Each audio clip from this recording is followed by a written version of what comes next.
Welcome to Have Corporate, where we have casual conversations around corporate. My name is Eric Githaiga. I've been in the corporate world for 5 years now.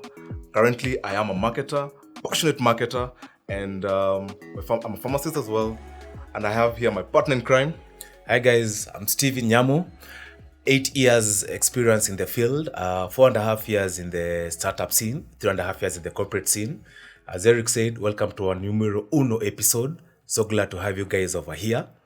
So for the first topic that you guys are going to discuss on this episode, we are going to have a later discussion on remote work. As you guys remember, we were told that we go finger our computers, look for jobs. So we've lined up our guest, whom Eric over here. Yeah, so this is an interesting guest. His name is Brian. Brian is a remote job enthusiast. He's actually helped people across the globe, Kenya included as well, get jobs, work remotely, and get to enjoy working. So Brian, welcome to the show. Thank you so much, man. It's my pleasure to be here. Great. Just tell us a bit about yourself, Brian. Who's Brian? Okay. So my name is Brian Mwithi. I have worked remotely now for 4 years. And for the last 2 years, I've been also helping other people work remotely. So I started talking about remote jobs a few years ago on LinkedIn, how my life completely changed once I got my first remote job, how my income changed, my habits changed. I got to even work out, go to the gym, stuff like that. I got more time with my family. And a lot of people like that type of content. And they told me to help them get remote jobs also. So since 2022, I've been helping other guys get remote jobs in terms of giving them ideas of what type of remote jobs they could go for, give them ideas of how they should go for it, which countries to target based on your career trajectory and which field you're in and stuff like that. Yeah, that's very interesting, Brian. Maybe just to track back a little bit, I'm sure guys are wondering what exactly is a remote job and why should we care about remote jobs? Okay, so that's a really, really good question. So what a remote job is a job where you actually get to work from the comfort of your home. So for example, you're in personal branding and you're in marketing. I bet 90% of the things you do, you can actually do it from home. You don't have to go get in your car in the morning, go through traffic, go through the headache of meeting people you don't even like. Yeah. Just to do Okay. things that you would do on your computer at home. Yeah. So basically a remote job is something that you do from your home. It could be a role in marketing, it could be a role in comms, it could be a role in tech, it could be a role in HR, sales, anything, writing. So it's a job where you do it from home. And the only difference is now that you don't get to be in the corporate space, but you're still working and getting paid every month. Yeah, because I'm looking at it this way, Brian, now that you mentioned it, is that I'm this young graduate who just finished school and I really fancy remote work. And especially now with the kind of generation that we are actually living in the world that we're living in, a lot more graduates coming out are very interested in this kind of remote job. How do I prep myself? How do I position myself in the face of guys who actually be requiring people to work remotely? How do I go about that? Okay, that's a really good question also. But it depends on the field that you're in and the skills that you have. Because there's remote roles that are very, very easy to get, like comparably easy. And then there's ones that are a bit harder to get. So if you're something like web developers, let's say, or you're a data analyst, all you need to do is now just make sure that you have a good CV, you have really, really good LinkedIn profile and start applying for the jobs in the US, in the UK, all these other places. So it depends on the field that you're in. So let's say you're a graduate who did something maybe in HR, and there's very few jobs in HR that are remote that you can see. So you have two options. First, you can make sure that you do a lot of international type certifications. So there's certifications from Coursera, from LinkedIn, that will get you that international recognition. Yeah, you do a lot of those, and then you make sure you have a very strong personal brand on LinkedIn. You talk about HR, you talk about the things you've learned from those certifications. You talk about if you have like a side job or something, you talk about what HR aspects you really enjoy. And then this will bring you to your brand, right? And it will give you more credibility when you're applying for the roles in HR. So it just depends on the type of role that you're into. But the main thing is you need to make sure that you have a skill, okay? So it's a skill that should be able to do it from home. So preferably something in tech or communications or writing or marketing, stuff like that. something that you can do from home. And then now make sure you apply to these jobs the right way with the right CV, and also try to build your personal brand on LinkedIn, so that you can even get like consultancies for the same field. All right. I think we'll also just come back to some of these skills that are required just to position yourself for these remote jobs. But then again, you've brought in a very interesting aspect of personal branding. That's actually one thing I'm very passionate about. And I'm thinking about it in this way. Now, I'm fresh on LinkedIn. Here I am trying to build my personal brand. Now, let's just take it as an example. I'm looking to get into the sales and marketing job. For example, I'm in the finance sector. Yeah. I'm looking to get a job in the finance sector. And I don't know, because this also has a caveat to it, because sales and marketing just have to meet guys face to face, more or less. You'll correct me if I'm wrong. But then again, I just want to see how can one build a personal brand, or better yet, let me just also look for a remote job. Now, you have a computer science background. Yeah. For instance, you're looking for software engineer jobs that are currently that are remote, work from anywhere. How do I, as an individual, I'm at this 25-year-old guy, how do I build my personal brand such that I'm able to attract these remote jobs? Okay. So the first thing that you need to do to make sure that you build that type of brand is identify what problem you solve, right? There's a lot of people who are really, really good at personal branding. An example is Alex Hamosi. I don't know if you know him. Yeah, I know Alex Yeah, Hamosi. yeah. He's in the helping people build businesses. Career space or something like that. Yeah. So what he does is he gives you advice on what you're supposed to do for your business for free. And then now you recognize him as the thought leader in that space. So what you should do if you're a web developer, who is your target audience? Your target audience is people who have businesses trying to take them online. What problems do these business owners have that your product or your skills solve? Okay. Then you show them how they can solve these problems for themselves. So for example, 5 websites or 5 places to build websites for free.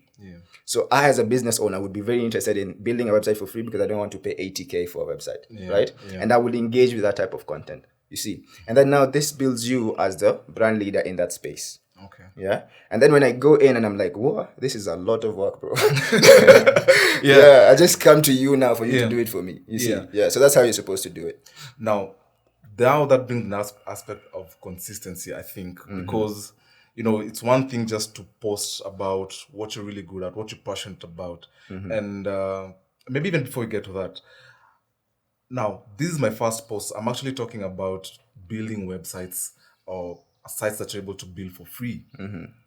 Now, what exactly will be my value proposal in my LinkedIn post that will showcase my skills or something that this is a strength that I have, so that you who's actually reading my post, actually, by the way, I need Eric's advice, I need Brand's advice, or I need Eric's skills to be able to build my website. That comes down just to now the call to action in the post. Yeah. So you just need to make sure that once you tell them you can build this for free, and you've given them the advice that they need, like from step 1 you have to make sure to give them everything they need, right? And then once you've done that, you tell them if you feel like it's too much work, or if you're too busy to build your own website, reach out to us. We can do it for you. So that's a simple way to make that call to action and show these people that you can do it for them.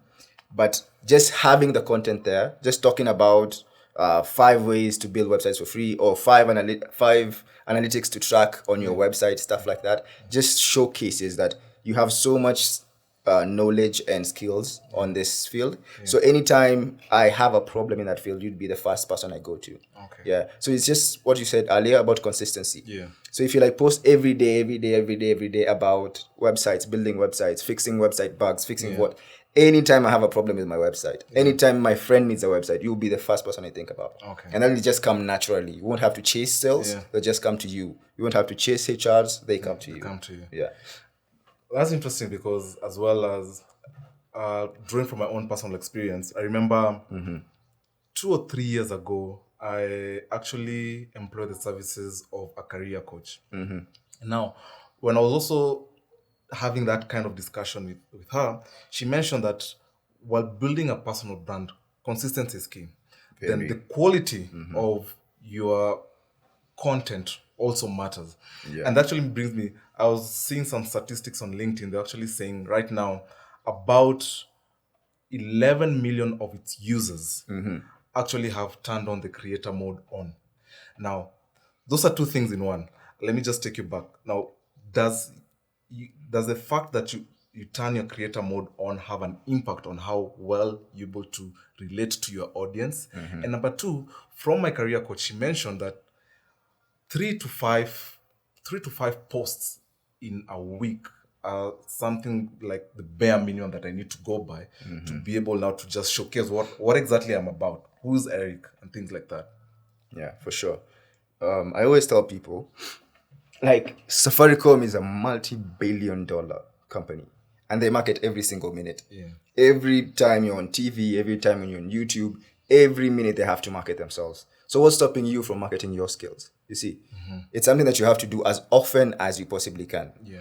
Yes, of course, there's the matter of your audience getting bored of you. Yeah. But as long as you keep it to like 3 to 8 posts a week, that will be really, really good. Yeah. And you do it consistently every week, making sure the quality is nice. Okay. In terms of the bit about creator mode, yes, it does help with the analytics. You're able to check which post did well, which post didn't do well. People are able to follow you without having to connect with you. So that increases your following, increases your credibility. Because right now I have 13,000 followers on LinkedIn. Yeah. When I started, I only have 400 followers. So if I DM you when I had 400 followers, 400 connections, you'd be like, this is a scammer. Yeah. But if I have 13,000 followers and you see yeah, one of the biggest people in the industry following me, it gives me that credibility. So turning that creator mode on really, really helps with increasing the reach of your content and also your ability to measure the metrics of your content. Yeah. Nice. I think for me, what I can also draw from that, Brian, is that just before we move on to the next, is that I remember as well, sometime last year towards the end of December, when I was really actually keen on my own personal brand as well, trying to post on things that I believe or things that I believe in. At that point in time, I was really passionate about patient safety and patient advocacy and things like that. And to some extent, I was involved in a project by one of the very big foundations when it comes to the girl child health. And I really noticed the power of this, because what happened is that I was just going about my daily activities and everything. Then all of a sudden I get an email, because my email was also on LinkedIn, and this guy wants to pay me $100 to be able to just engage on a particular topic with his audience. Yeah. That is actually part of remote work. And that It is, isn't it? Yeah, for sure. And that brings me now to the aspect of how well can I, as an individual, bank on remote work to fully sustain me and my living expenses, because you know the current economy we're living in. Yeah. Simchezo. Simchezo. Yeah, so there's a guy who's saying just increase taxes. Yeah. So how sustainable is a remote job? Yeah. Most people are afraid because there's no physical office that I'm going to. I can't sue them. I can't do this and this to them. So they're afraid that they might get a really good remote job and then now Skumoja Namka and it's gone just like that. Yeah, it's a very big fear. And what I tell them is I've helped over 300 people get remote roles. Really? Yeah. And there's only one who's ever lost it really, really fast. And that's because she... Very funny story. Okay. We got her role in November last year. And then December, she takes an off because she was going to a friend's wedding. Oh my God. Yeah. And then they go to the wedding. Part of the wedding ceremony is to go up this really high mountain and I think dedicate the bride to the lords of their culture. Yeah. Because she's not from Kenya. Yeah. And then while they were doing it, they had a meeting the same day with just because it was in December, the closing meeting for the company. So the board members were there, the directors were there, her manager, her HR, everyone was in the meeting. So they go up, she carries her laptop to join the meeting remotely. She works remotely, she can work from anywhere, right? So they go up to the top of the top of the mountain and there's no network there. Oh goodness. Who would have thought? Yeah. So she's supposed to join the meeting in 1 hour. There's no network. She missed the meeting completely. Tried to run down the hill, didn't help. Nothing helped. Tried to use that network nothing helped. Yeah. So she missed that meeting, and next year in January that she had a meeting with the HR. They told her that they didn't like how she was working so far, and they gave her 2 months notice before she was fired. Yeah. So she also got 2 months salary before she lost it also. She lost Yeah. So I think all of them are very, very solid jobs. Yeah. They're very reliable. I've been doing one for 4 years and I've never missed a pay. Yeah. If they have issues with you, they just reach out either via call or an email, say, hey, we don't like how you're doing X, Y, and Z. Yeah. If you don't change, there'll be this measures that were taken on you. Okay. But if you change, that won't happen. That won't happen. Yeah. So it's just like a normal job where there's systems and structures, there's a contract that is binding you both. Yeah. So they can't just wake up and tell you, hey, you have no job. Plus, most companies or most companies that hire people remotely have really, really big investment in their people. They really love treating their people well.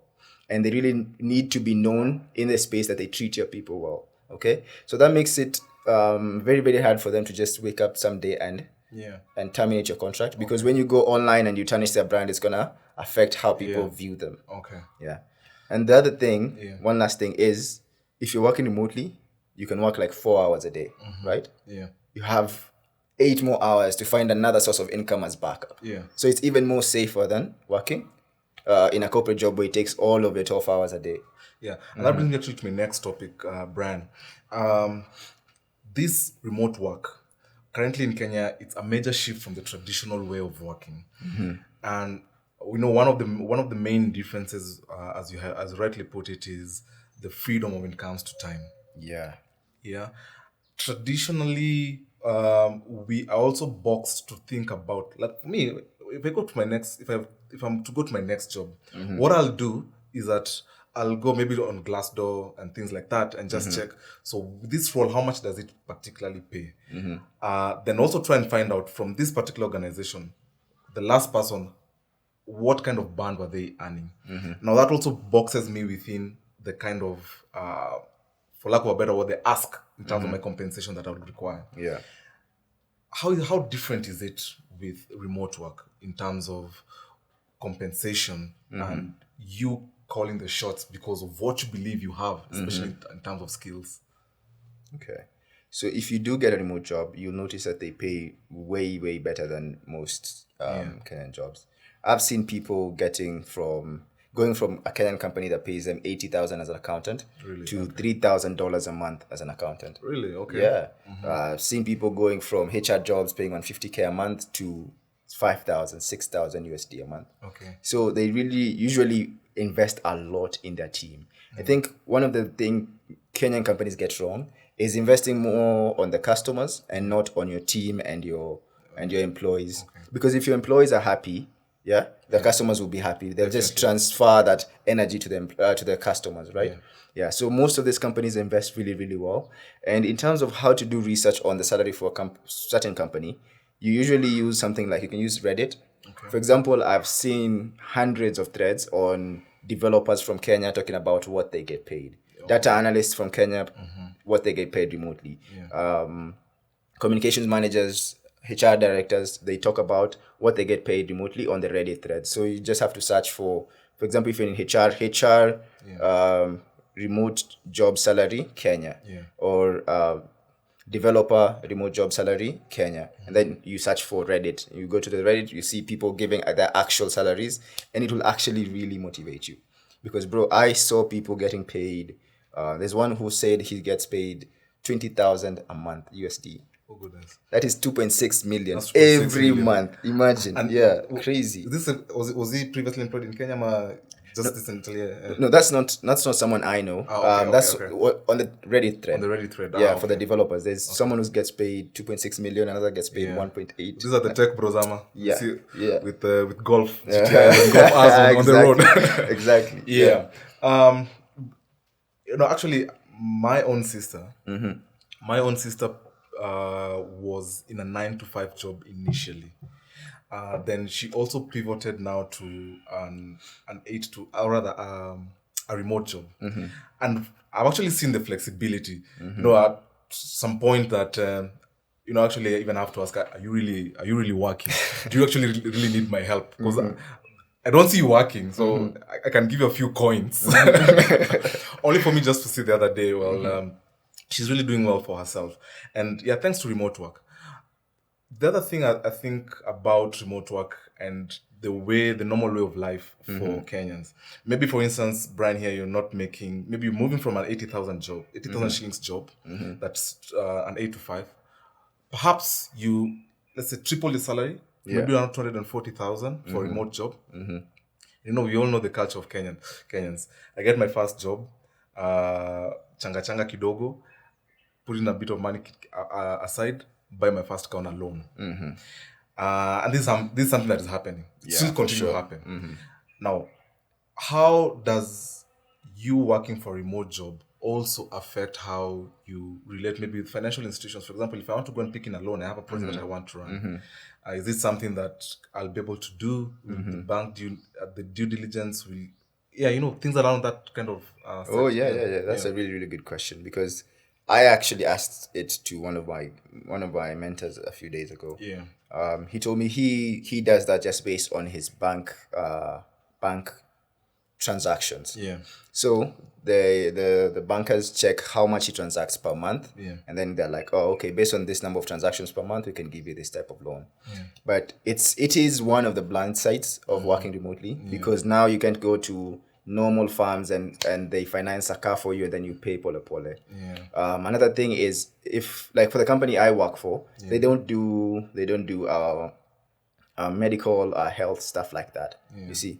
So that's another blind spot. So you have to pay for yourself. You have to pay for yourself. And I mean, for the first time, paying that 80,000 for medical insurance, and I've never even been in a hospital, was very painful. Yeah, but it's something that you have to do because you need to protect yourself. Yeah. So they don't. It depends. By the way, it depends, because I've had clients who the company pays them through a vendor like Workday. Yeah. So they pay Workday maybe 10,000 USD a month. Workday pays you 5,000 or 6,000, and then does your KRA forms, does your health insurance, your pension, all of those stuff. Okay. Yeah. But if you get one where, like, it's not like a very huge corporation that is able to pay Workday to pay you, you get the remittance to your account. Yeah. So you have to do all the deductions yourself. Yeah. And are you able to, for example, if your organization doesn't do that for you, are you able to engage Workday to do that on your behalf? Is it possible? Just ask. Well, you would go broke. All right. Yeah. It's very expensive. Yeah, very expensive. So you have to just find an accountant online, and that's why you have to have a personal brand. Yeah. Jimmy, I had to reach out to an accountant online, tell him, hey, I get paid this much. How much taxes do I have to pay? Yeah. He charged me a lot of money to just do that for me. Yeah. I told him, hey, I get charged this. How much should I pay for this? How much should I budget this? He did it for me online. We've never met. Yeah. And he earned his back. You see. So having that personal brand, again, really, really, really helps. Okay. Yeah. So, quick question for you: what remote job does your sister do?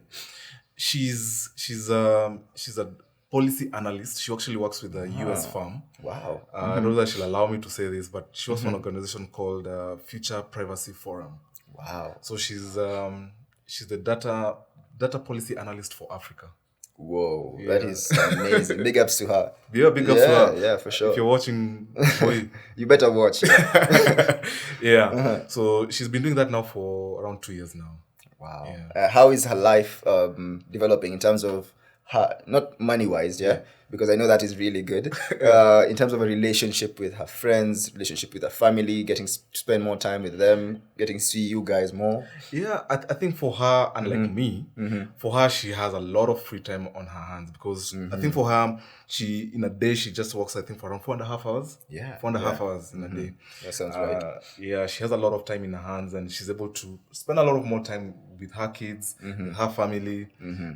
And for once, I've seen her being more present in family functions. Yeah. So, and I think thanks just to her remote work.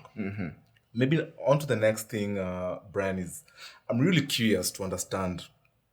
Now, I'm this individual who's been the traditional 8 to 5.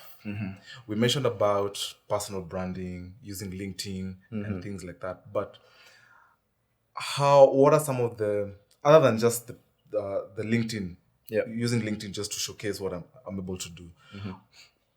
Because this is work at the end of the day. I'll also go after work. Yeah. You also need to be that kind of a go-getter.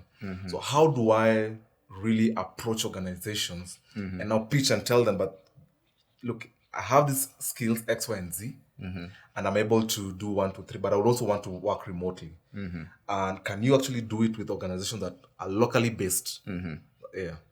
Yeah, I think that is something that most people ignore, and it's something that more people should do. Yeah. Because once person does it in your company, and then two people does it, a second person does it, a third person does it, it becomes something that could be like a revolution. Yeah. So you can just go to your boss and tell them, hey, I think I'd be more productive working from home, and I've been thinking about this for a long while. Would you would you be interested in having a conversation about that and seeing if you can work out an arrangement? Yeah. Yeah. If they say no, it's okay. You now look for a remote job. If they say yes, great. You get to work from home. You get more time with your family, more time for yourself, stuff like that. Yeah.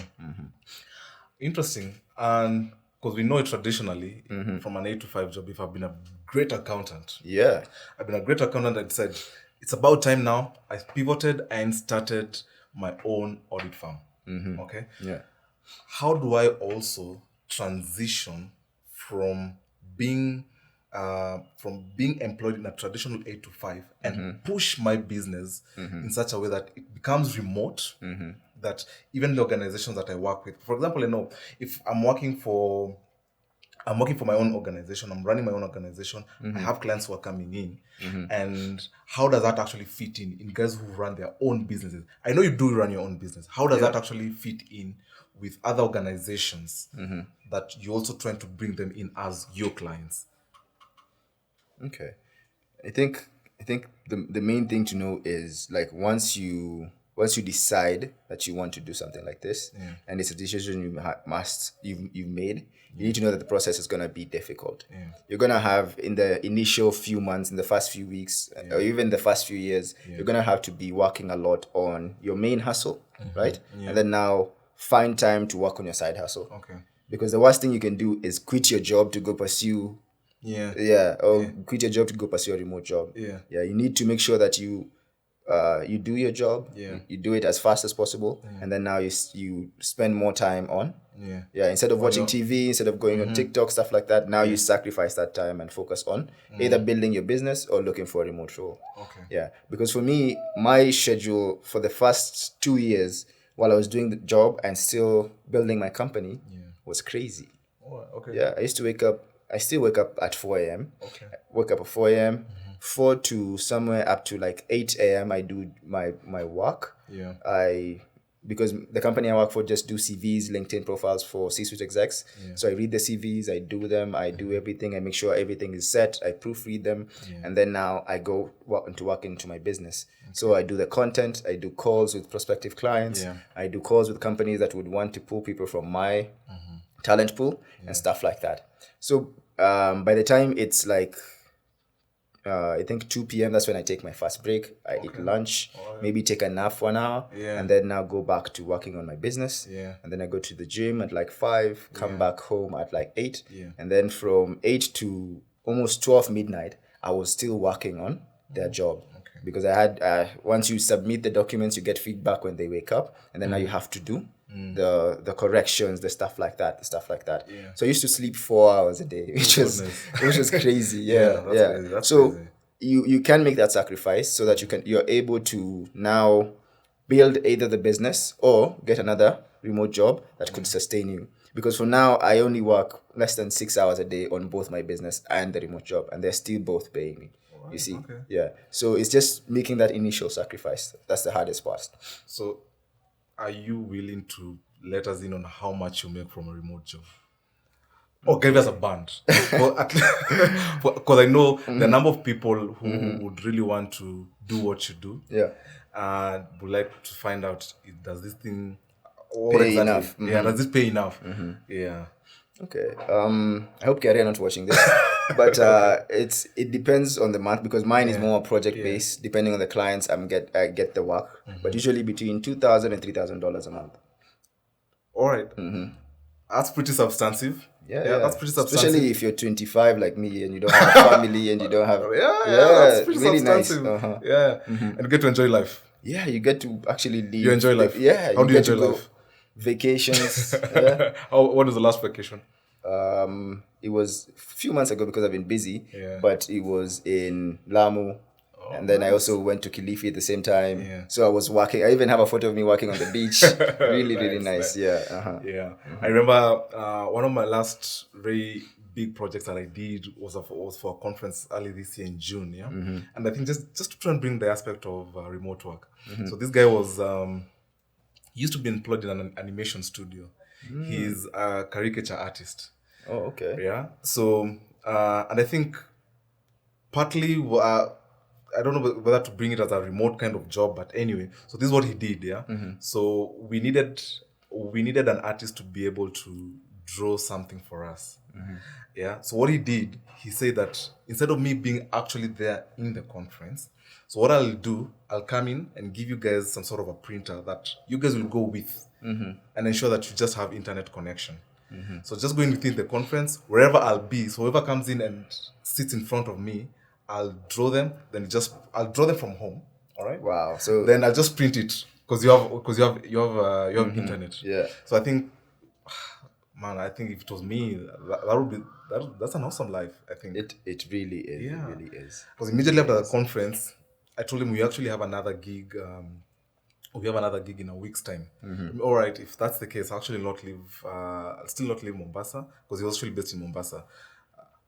You can imagine that it is that remote, Brian. He was in Mombasa. The conference is in Mombasa, but he doesn't actually have to show up. Very interesting. And it's in his city. It's in his And city. you're from Nairobi. You had to go. I had to go because the conference wouldn't take place without me being there. yeah. So it's a very interesting conversation. So we actually took a break and went to, I think he was going to Diani and things like that. Yeah. But now let me ask Brian. Traditionally, we've actually seen employment gaps coming around. Yeah. And off camera, we were actually discussing many other times, even the recruiter, when they see you actually have an employment gap, they may want to take advantage of the situation. And yeah, just finyilia you kidogo when it comes to your For sure. your compensation. Is there anything like that happens in the remote world, in the remote working space currently? Yeah, for sure. Those biases are everywhere. There's the ageism bias where if you're too old or if you're too young, you also don't get like good opportunities. Or even when they do give you the opportunity, they give you like a very, very small salary compared to other people. There's also that where if you have a huge employment gap, they usually even skeptical for calling you for interviews. They're usually afraid even of giving you offers, and they have a lot of questions on the gap. So what we usually do is you make sure you explain the gap, especially on the CV, because I've talked to over 200 hiring managers for remote companies, and they tell me the gap could be a lot of reasons. So if you don't explain it to me, I'll just assume the worst, right? I'll assume you were in jail. You see? So you need to make sure that in your CV, in your resume, whatever it is, you make sure you explain that gap, right? And in your negotiations, you need to also explain why you had the gap and what skills or what competencies did you get during your gap that you think will bring value to the company now. Great. So once you address that, it's going to be easier. It's going to be easy. So even because traditionally, even as the normal jobs, we normally just put in our CVs as an application and then see whether or not we're going to get the job. So is it the same case with the remote work? You need to also put in your CV and just go through the application process, which I tend to believe could be the same. But what are some of the important kind of skills that you need to highlight? I don't know if it cuts across industries, but what are some of the bare minimum skills or tools that you need to highlight in your CV that actually shows that you actually primed for remote work? You're actually able to do remote work. Yeah, that's a really, really good question. I think the biggest mistake I see people make is number one, not saying or showing that they have the skills to work remotely or they have done it before. So for example, most people here worked remotely during COVID, right? True, but no one says it in their CV. So for example, if you are hiring maybe a salesperson for a medical company, right? Would you prefer if they had experience in the medical field? Even 100%. If right? 100%. Exactly. So if I'm hiring for a remote worker, I would highly, highly prefer someone who's done it before because this proves two things. Number one, he has the discipline to work remotely because it's not easy. True. Number two, he has the technical ability to Yeah. work remotely. He knows how to use a laptop. He probably has a setting at home where he has the Wi-Fi, the backup, the laptop, everything, right? And he also shows that he has the competency to use software tools like Google Meet and Zoom for conferencing and Microsoft Teams. They also have the competency to use stuff like Google Docs, stuff like Google Sheets to share documents, stuff like that. They have the competency to use project management tools to communicate within a team. So making sure that if you worked remotely ever before, that comes out very, very strongly on the CV. You say, hiring manager, this and this company, Kenya remote or India remote. You make sure it showcases that it's remote. And then you put bullet points. I worked with people from, liaised with a team from South Africa, Malawi and Uganda to build X, Y, and Z. Communicated with hiring manager, communicating with board members from the US, from the UK to do X, Y, and Z. So showcasing those bullet points, showcasing that the role was remote, and making sure you have a tools section where you showcase the tools that you can use to work remotely is very, very important. Where are these jobs? Where are these remote jobs found? They're everywhere. They're literally, you can find remote jobs on Twitter. You can find remote jobs or X right now. You can find them on Facebook. You can find them on LinkedIn. You can find them on Google. You can. Where Find do you them. get yours? Mine, I just applied via LinkedIn. Okay, very So I just applied via LinkedIn, and they reached out. We had the first interview. They asked me a lot of questions. I think the first question they asked me was, what was your favorite toy as a kid, and how has it led to your career now? Oh, really? So what did you answer? I was flabbergasted for me because I never had a toy as a kid. But I told them, like, because for my first interview, it was, I actually studied engineering. So it was an engineering job. I was to do plans and writings and drawings for a company in the US. So I told them that my first toy as a kid was this Lego set that my mom got me. And I used to love creating structures through that Lego set. And I think that developed my passion into creating buildings and seeing ideas from your head just be manifested in front of you. So I think that is one of the things that impressed them, because I got the second interview. But eventually they gave it to a guy in Nigeria. Okay. The Nigeria guys, they're They are boys. Can't beat them. You can't beat them. What do you think is the future of remote work? Especially in Kenya, for young guys who are coming through. I think the future of remote work needs to be driven by the people in corporate right now. If you really, really feel that 90% of the stuff you're doing, you can do it from home, make sure to talk to other employees. I'm sure they're feeling the same. Try to talk to the board directors, try to talk to the management.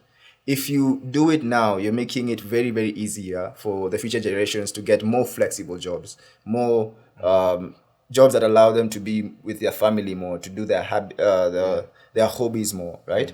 And I think there's going to be way more remote companies out there, because currently I have a company where we do like CVs and LinkedIn's for people. We also do career coaching. We also do a lot of people who are in need of transitioning from roles from either on-site to remote or from hybrid to remote. And in my company, I have 21 remote employees. Wow. So I have people who are in South Sudan working. I have someone in Kenya, in the coasts. I have someone in Nairobi. I have someone, and if someone with very little knowledge of corporate and knowledge and even resources can create a remote company, it means that a lot of these corporate companies have the ability to do it. They just need to be pressured to do. They just need to be shown that Kenyans are really, really interested in working remotely, and they're gonna be able to develop that. And they're gonna increase every day. All right. So guys need to actually embrace this. This is the future of work. It is. Work, You don't have to spend 4 hours every day on traffic. You really do not. I don't know. I hope my boss is listening. Because for sure. And one thing is, as a CEO or as an owner of a company, if you want to attract the best talent in the world for really cheap, just say the role is remote. You'll get so many applications. Seriously. Really? Okay. So many. Nice. Great. Has been a very interesting conversation with you, Brian. For sure. And well, I think we've been able just to touch the tip of the iceberg when it comes to remote work. Guys, I think it's a very interesting conversation that we're having here about remote work. And I think it was an honor just to have Brian on set with us. If you're looking to reach out to Brian, you have particular needs and things like that, you can just find him on LinkedIn as Brian Mwithi, yeah. Brian Mwithi. Yeah. I think we'll just put in his name on the screen so that you're able just to find him on LinkedIn. And let's get to interact. So that has been our first and inaugural episode of Half Corporate. I hope you guys liked it. So share it with your friends and family and support us. We're looking to dish out more of this kind of content for you just to imbibe on it, enjoy it, and actually, most importantly, take action. So that has been Half Corporate. Thank you so much. Thank you.